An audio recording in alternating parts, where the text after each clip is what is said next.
തമിഴ്നാട്ടിൽ C Joseph വിജയിയുടെ നേതൃത്വത്തിലുള്ള പുതിയ സർക്കാർ അധികാരമേറ്റ ആദ്യ ദിനം തന്നെ ഒപ്പം നിന്ന സ്ത്രീകളടക്കമുള്ള വോട്ടർമാരുടെ കയ്യടി നേടുന്ന പ്രഖ്യാപനം നടത്തിയിരിക്കുകയാണ് മുഖ്യമന്ത്രി സി ജോസഫ് വിജയ്. സർക്കാർ മദ്യവിതരണ സ്ഥാപനമായ ടാസ്മാക്കിന്റെ 717 എണ്ണം രണ്ടാഴ്ചയ്ക്കകം അടച്ചുപൂട്ടാനുള്ള ഉത്തരവിന് തമിഴ്നാട്ടിലുടനീളം വലിയ പിന്തുണയാണ് ലഭിക്കുന്നത്.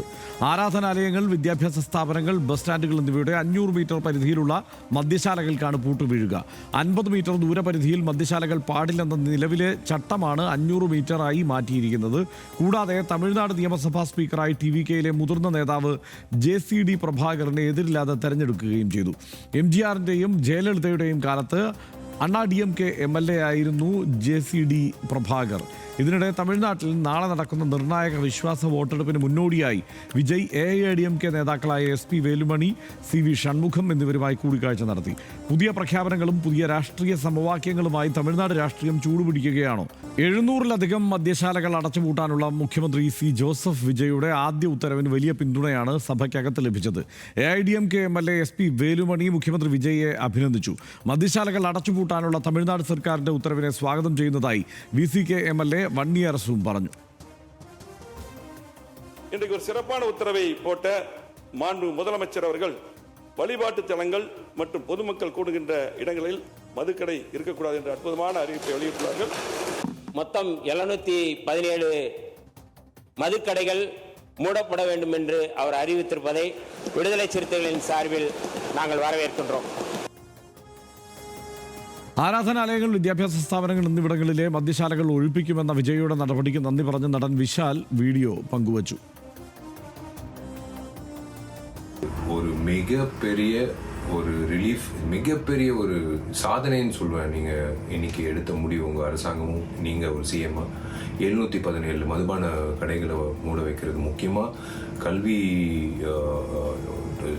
ஸ்கூல்ஸ் பக்கத்தில், முக்கியமாக வந்து இப்போ கோயில் பக்கத்தில், முக்கியமாக பொதுமக்கள் நடமாறும் பக்கத்தில் 717 கடைகள் வந்து நீங்கள் 2 வாரத்தில் மூட சொல்லி உத்தரவு விட்டது வந்து ரொம்ப ரொம்ப நன்றிங்க. അതേസമയം സനാതന ധർമ്മത്തെ വീണ്ടും വിമർശിച്ച് തമിഴ്നാട് പ്രതിപക്ഷ നേതാവ് ഉദയനിധി സ്റ്റാലിൻ നിയമസഭയിൽ നടത്തിയ പ്രസംഗത്തിലാണ് സനാതന ധർമ്മത്തിനെതിരെ ഉദയനിധി ആഞ്ഞടിച്ചത്. ജനങ്ങളെ വേർതിരിക്കുന്ന ധർമ്മം ഇല്ലാതാക്കണമെന്ന് ഉദയനിധി പറഞ്ഞു. ஆட்சி அமைத்திருக்கக்கூடிய புதிய அரசிற்கும் மாண்பு முதலமைச்சர் அவர்களுக்கும் என்னுடைய வாழ்த்துக்களை நான் மீண்டும் தெரிவித்துக் கொள்கின்றேன். வெல்க தமிழ், வாழ்க தமிழ்நாடு. மக்களை பிரிக்கும் சனாதனம் நிச்சயம் ஒழிக்கப்பட வேண்டும். நன்றி, வணக்கம். മുഖ്യമന്ത്രിയുടെ നടപടികൾ, പ്രതിപക്ഷ നേതാവിൻ്റെ പ്രസംഗം, കന്നി പ്രസംഗം, ഇങ്ങനെ 2 കാര്യങ്ങൾ തമിഴ്നാട്ടിൽ ശ്രദ്ധയാകർഷിക്കുന്നു. എന്താണ് സനീഷ് തോന്നുന്നത്? ഇതിനകത്ത് എല്ലാം ഇതിപ്പം DMK ഉദയനിധി ഗംഭീരമായിട്ടാണ് ആ കാര്യം പ്ലേസ് ചെയ്തത്. അതായത് ഈ കാര്യത്തിൽ TVKക്ക് അവരോടൊപ്പം എത്താനാവില്ല. BJP എതിർക്കുന്നതിൽ, BJP എന്നല്ല, സനാതനധർമ്മത്തെ, ഹിന്ദുത്വ രാഷ്ട്രീയത്തെ എതിർക്കുന്ന കാര്യത്തിൽ നിങ്ങൾ ഞങ്ങൾക്കൊപ്പം എത്തുമോ എന്ന ആദ്യത്തെ ചലഞ്ച് മുന്നിൽ വെക്കുകയാണ് ഇദ്ദേഹം ചെയ്തിരിക്കുന്നതെന്നാണ് എനിക്ക് തോന്നുന്നത്. അത് കാരണം അത് എളുപ്പമല്ല. ഇന്നിപ്പോൾ ഈ മധുക്കടകളൊക്കെ അടച്ചത് നല്ല സന്തോഷം ഉണ്ടാക്കിയിട്ടുണ്ടെങ്കിലും മറ്റൊരു നിലപാട്, നല്ല വിമർശവും അദ്ദേഹത്തിന് വിജയിക്ക് കിട്ടിയിട്ടുണ്ട്. അദ്ദേഹത്തിൻ്റെ ഉപദേഷ്ടാവായിട്ട് ഇദ്ദേഹത്തെ രാധൻ പണ്ഡിറ്റ് വെട്രിവേൽ എന്ന് പറയുന്ന ഒരു ജ്യോതിഷിയാണ് നിയമിച്ചിരിക്കുന്നത്. അപ്പോൾ അതിൽ ഞാൻ നോക്കുമ്പോൾ ഇപ്പോൾ P ഷൺമുഖത്തിൻ്റെ CPMൻ്റെ സംസ്ഥാന സെക്രട്ടറിയുടെ ട്വീറ്റ് അതിനെതിരായിട്ട് വന്നു കഴിഞ്ഞു. ഇത്രയും പ്രധാനപ്പെട്ടൊരു പദവിയിൽ ഇങ്ങനെ ഒരാൾ വന്നാൽ ജ്യോതിഷം എന്ന് പറയുന്ന അൺസയൻറ്റിഫിക് ആയിട്ടുള്ള കാര്യത്തോട് ഉള്ള ആഭിമുഖ്യം ജനങ്ങളിൽ കൂടാനാണ് അതിന് കാരണമാവുക എന്ന് അദ്ദേഹം ട്വീറ്റ് ചെയ്തു. അത് തെറ്റായ കാര്യമാണ്. സയൻറ്റിഫിക് ടെമ്പർ വളർത്തുക എന്നാണ് സർക്കാരിൻ്റെ ഉത്തരവാദിത്തം. അന്ധവിശ്വാസം, ജ്യോതിഷത്തെ തള്ളിപ്പറയുക എന്ന് ഭാരതിയാർ തന്നെയും പറഞ്ഞിട്ടുണ്ട്. അദ്ദേഹം 4-5 വരി എഴുതിയിട്ടുള്ളൂ. പക്ഷേ ഭാരതിയാർ തന്നെയും ജ്യോതിഷത്തെ തള്ളിപ്പറയണമെന്ന് പറഞ്ഞിട്ടുണ്ട് എന്ന് കൂടെ കൂട്ടിച്ചേർത്തിട്ടാണ് അദ്ദേഹം എഴുതി വെച്ചിരിക്കുന്നത്. അപ്പോൾ ഇത് ഈ പറയുന്ന 2 രാഷ്ട്രീയ സംഗതികൾ തമ്മിലുള്ള മുഖാമുഖം നിൽപ്പ്, പോരാട്ടം തന്നെയാണ് നമ്മൾ ഇനിയും കാണാൻ പോകുന്നത്.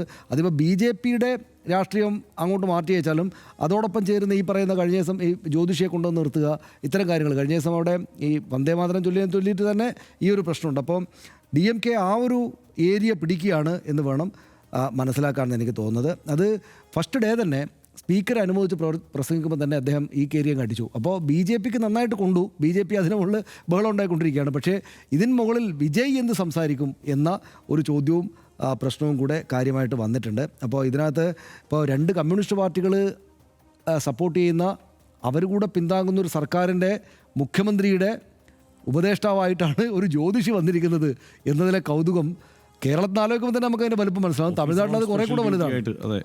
അത് കുറേ കൂടെ വലുതായിട്ടുള്ള കാര്യമാണ്. അപ്പോൾ വിജയ് എങ്ങോട്ടാണ് പോകുന്നത് എന്നുള്ളത് ഇപ്പം എന്താണ് രാമനാമം ചൊല്ലുന്ന BJPക്ക് പകരമായിട്ട് എന്താണ് ഇതില്ലേ ഹനുമാൻ ചാലിസ ചൊല്ലുന്ന ആം ആദ്മി പാർട്ടി അവിടെ ഒന്ന് കളിച്ചു നോക്കിയെങ്കിലും അവസാനം മുട്ടുകയാണെങ്കിൽ നേർക്കുകാരിൽ നിന്ന് മുട്ടണം എന്ന് ഉള്ള മനസ്സിലാക്കൽ ഇപ്പോൾ ആം ആദ്മി പാർട്ടിക്ക് ഉണ്ടായിട്ടുണ്ട്.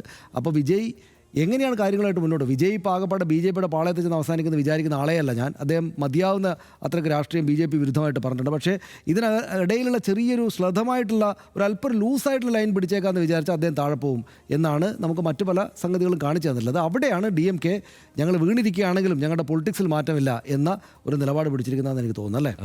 അതെ. അതായത് പരപ്പനങ്ങാടി ഉണ്ണികൃഷ്ണ പണിക്കരായിരുന്നു ജയലളിതയുടെ കൺകണ്ട ദൈവം. അതായത് ഈ പറഞ്ഞ പ്രവചനം നടത്തി ജയലളിതയുടെ ഏറ്റവും വലിയ അടുപ്പക്കാരനായി മാറിയ ഒരു ജ്യോതിഷിയായിരുന്നു അദ്ദേഹം. 2001 ജയലളിത അധികാരത്തിൽ വരുമെന്ന് പ്രവചിച്ചതോടെയാണ് ഇങ്ങനെ ഒരു പ്രത്യേക പരിഗണന. ഉണ്ണികൃഷ്ണ പണിക്കർ പിന്നീട് കേരളത്തിലെ ആളുകൾക്ക് ഓർമ്മയുണ്ട് ശബരിമലയായിട്ട് അതെ ബന്ധപ്പെട്ട്. പക്ഷേ ഇതിൽ രസകരമായ കാര്യം അവരെ ആ ഘട്ടത്തിൽ പോലും ഉണ്ണികൃഷ്ണ പണിക്കർക്ക് ഇങ്ങനെ ഒരു പോസ്റ്റ് കൊടുക്കാനായിട്ട് ജയലളിത തയ്യാറായിട്ടില്ല.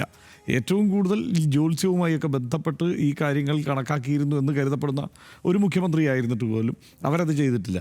ഇനി ഇന്ത്യയിൽ ഏതെങ്കിലും ഒരു സംസ്ഥാനത്ത് ചെയ്തിട്ടുണ്ടെന്ന് എനിക്ക് തോന്നുന്നില്ല. ഒരു ചരിത്രം അങ്ങനെ ഉണ്ട് എന്നുള്ളത് എനിക്ക് തോന്നുന്നില്ല. ഇതിനകത്തൊരു ചെറിയ വ്യത്യാസമുള്ളത് ഇദ്ദേഹം ഇയാളുടെ പാർട്ടിയുടെ ഉപദേഷ്ടാവ് കൂടിയായിരുന്നു നേരത്തെ. ആ ഉപദേഷ്ടാവ് അപ്പം ഞാൻ ആദ്യം നോക്കിയപ്പോൾ പാർട്ടിയുടെ ഉപദേഷ്ടാവായിരുന്നു എന്നുള്ള വാർത്ത കണ്ടു. പാർട്ടിയുടെ വക്താവായി തന്നെ അദ്ദേഹം രംഗത്ത് വന്നിരുന്നു.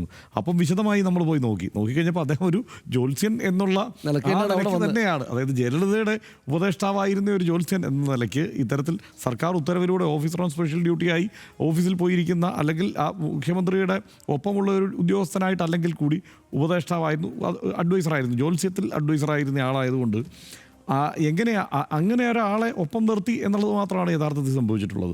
അപ്പോൾ അങ്ങനെയാണ് അദ്ദേഹം വ്യക്തമാകുന്നത്. അദ്ദേഹം 140 സീറ്റുകൾ വിജയിക്കുമെന്നും വലിയ സുനാമി അടിക്കുമെന്നും ഒക്കെ ആയിരുന്നു അന്ന് പ്രവചിച്ചിരുന്നത്. 102 സീറ്റ് വരെ ലഭിച്ചിട്ടുള്ളൂ.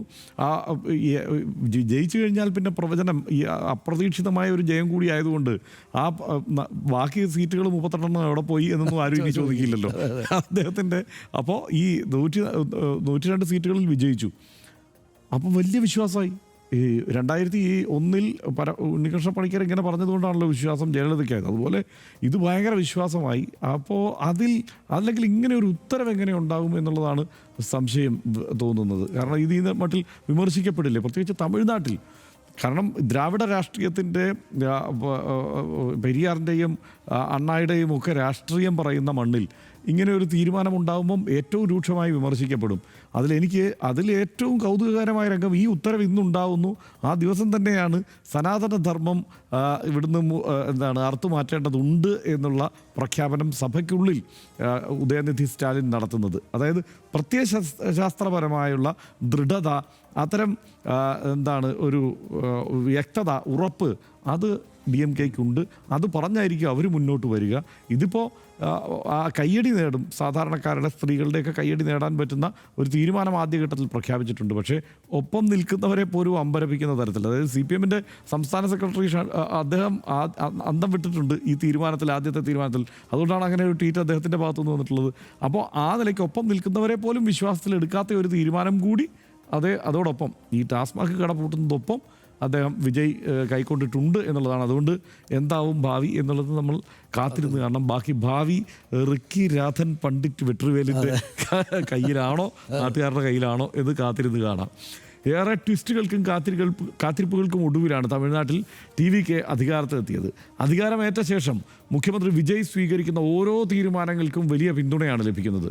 സ്കൂളുകൾക്കും ആരാധനാലയങ്ങൾക്കും ബസ് സ്റ്റാൻഡുകൾക്കും സമീപമുള്ള മദ്യശാലകൾ അടച്ചുപൂട്ടാനുള്ള ഉത്തരവിലൂടെ വലിയൊരു സന്ദേശമാണ് വിജയ് നൽകുന്നത്.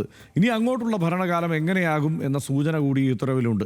കൂടാതെ കഴിഞ്ഞ ദിവസം സ്റ്റാലിനെ സന്ദർശിച്ചതും സത്യപ്രതിജ്ഞയ്ക്ക് മുമ്പ് CPIM ഓഫീസ് സന്ദർശിച്ചതും ഇന്ന് മുസ്ലിം ലീഗ് ഓഫീസ് സന്ദർശിച്ചതും എല്ലാം വിജയ് എന്ന രാഷ്ട്രീയ നേതാവിൻ്റെ രാഷ്ട്രീയ മര്യാദ തുറന്നു കാട്ടുന്നുണ്ട്. വിജയ്യുടെ വമ്പൻ ഉത്തരവ് പോലെ തന്നെ ശ്രദ്ധ നേടി പ്രതിപക്ഷ നേതാവ് ഉദയനിധി സ്റ്റാലിൻ്റെ ഇന്നത്തെ പ്രസംഗവും.